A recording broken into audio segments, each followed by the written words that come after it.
good day, and welcome to the Constitution Line by Line. Line by line. Sorry. One of the strangest ideas ever. Let's go through the Constitution line by line. I think it's pretty important. I agree. I really agree. Sorry, I stepped all over your introduction. That's okay. I'm Paul Fabrizio. And I'm Don Frazier. And I teach political science. And I teach history. Yeah, at McMurray University in beautiful Abilene, Texas. Been here a couple of decades.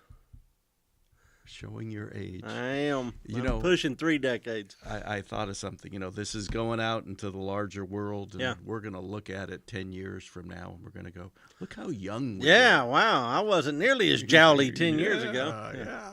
Anyway, I want to start off before we get to Section 8, the all-important Section 8, is you recall when we were talking earlier about Congress, and I mentioned a congressman who got busted for putting money in his freezer. Yes, the freezer money congressman. Yes, the congressman's name was William Jefferson from the great state of Louisiana. I remember that. Yeah, absolutely. And he put $90,000 in his freezer. Wow. So I just wanted to bring everybody up to date on that. That would buy a lot of Starbucks. It sure would. Which apparently has been left on set, just like Game of Thrones. Not that we're trying to do anything here. Is that a shameless plug? A beg for Starbucks to support us? It's also a time marker. Yeah, there you go. So everybody will say, oh, yeah, we know when they shot that. When they did this. All right. So what's our line today? Okay, we are talking about Section 8. And Section 8. So Article 1. Article 1, Section 8. And it's a long one. It's a long one. It's the longest one in the first article. It's the longest one in the entire Constitution, I believe. All right. Everybody better strap in then. Yeah, that's right. Because we're going to go through it line by line. And you're going to go, what a strange idea that is when we get to like Clause 8 and stuff like that. Anyway, the first thing to know before we even get to it is what we're going to be talking about are what are called the enumerated powers of the Constitution. And so it's simply a list of powers that Congress has, that the federal government has. Yeah, essentially it's a holdover from the Articles of Confederation, which had enumerated powers as well. And there weren't as many. There weren't as many, and they left out some really important ones. Yeah, some really critical ones. Like tax. Yeah. And well, don't give away the ending, man. Spoiler alert. Oh, it's all right. All right.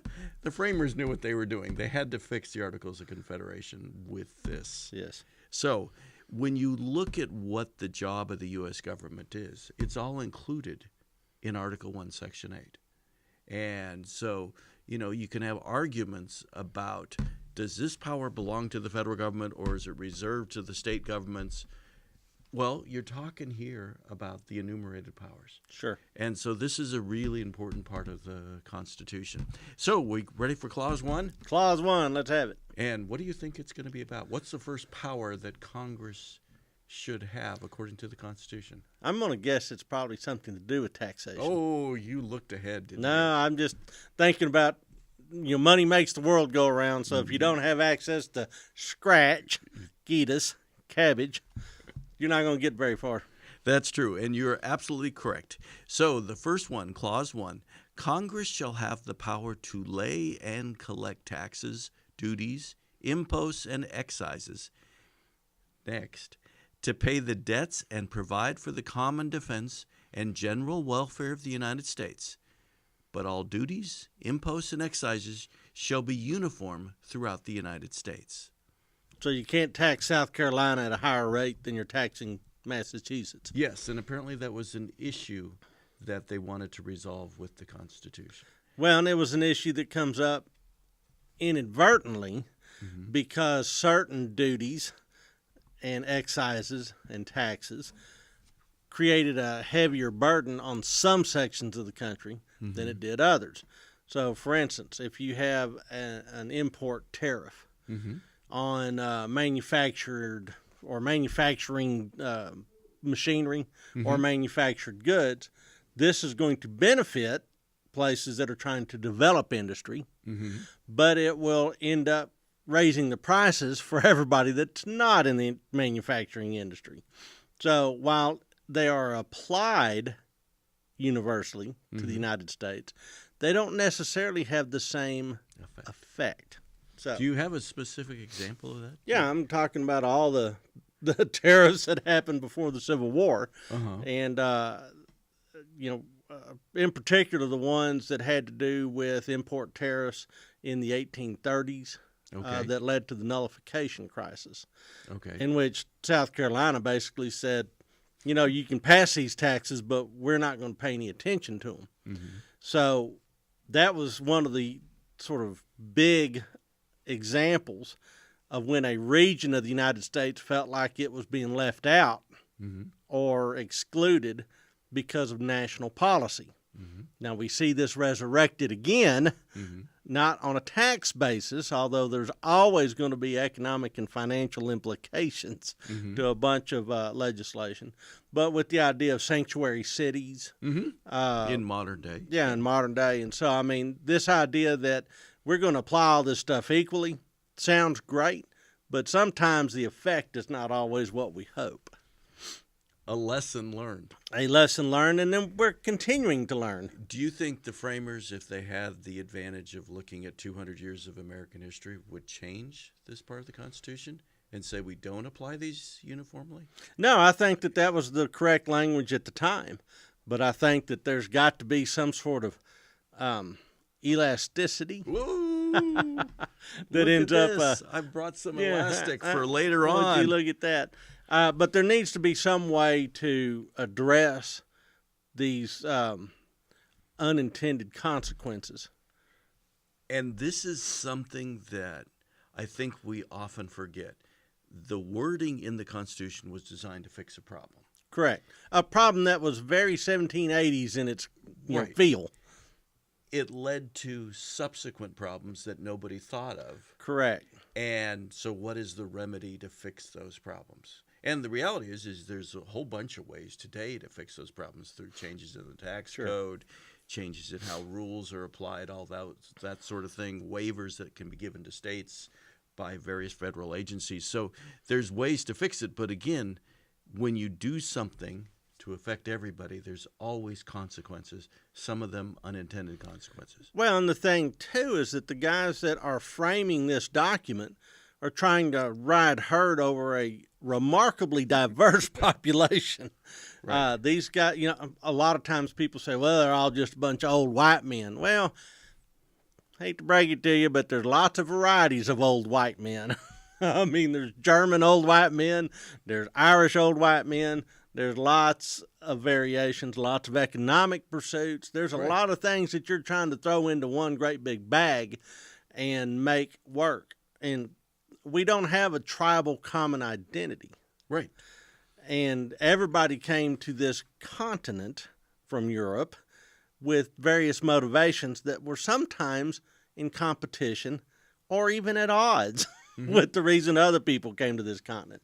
So trying to do a one-size-fits-all was quite the challenge. Yeah, and I think you made a really important point there that we did not have a common identity. Correct. That united us beyond our hatred of England. Well, and beyond the idea that there was an aspiring middle class that aspired to be upper class, but was excluded from the upper class by the rules and traditions of the old world.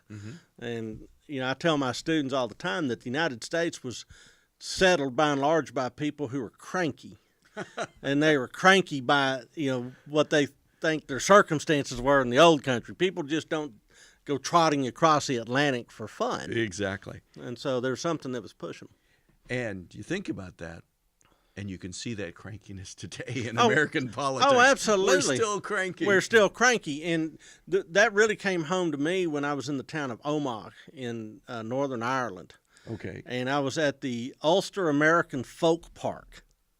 Okay. Typically, named like Europeans name stuff. It's exactly what it is, but it's terrible on a bumper sticker. All right.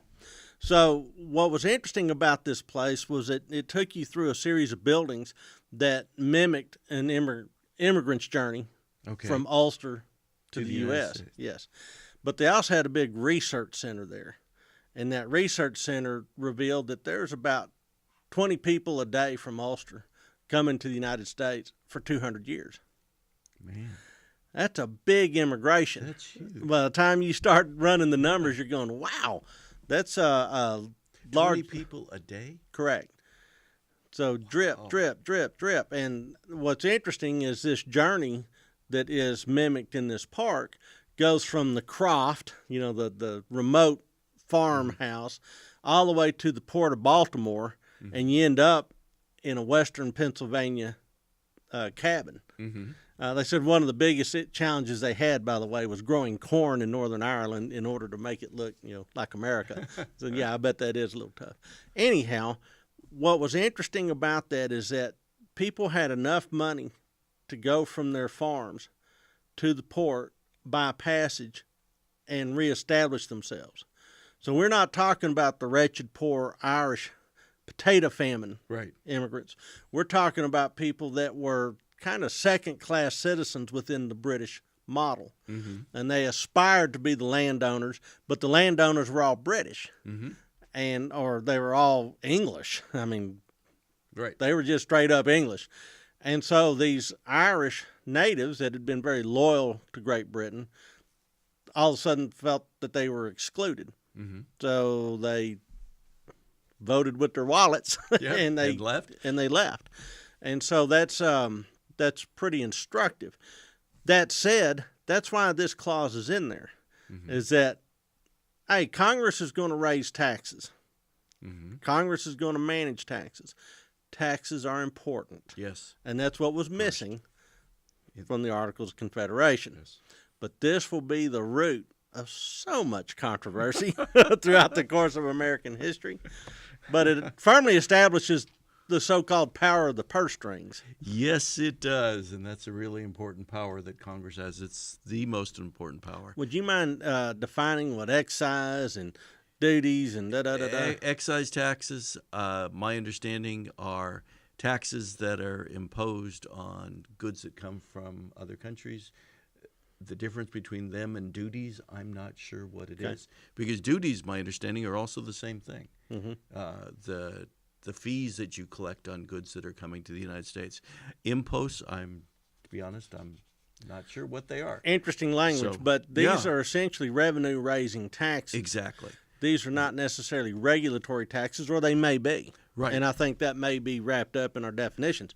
What's missing from there, though, is income tax. Right. And you think about it, and the idea from the framers' perspective is that you would fund the United States government through these fees that are collected on goods that are coming to the United States. On the commercial activities. It wouldn't be funded by income. They also, and it's individual income, or eventually corporate income either. Sure. They also eventually moved to having a system of lotteries, and as a way to fund things as well. Really? And states would have lotteries. The national government didn't have lotteries, but states would have lotteries too. And, sounds familiar. And it was a way, we need to get money. How do we get money? And so you don't want to tax the individual people. And then this, of course, became a big issue when the government immediately went into debt. Yeah. And then later on, the Civil War, we were deeply in debt. And how do you pay for that? Yeah.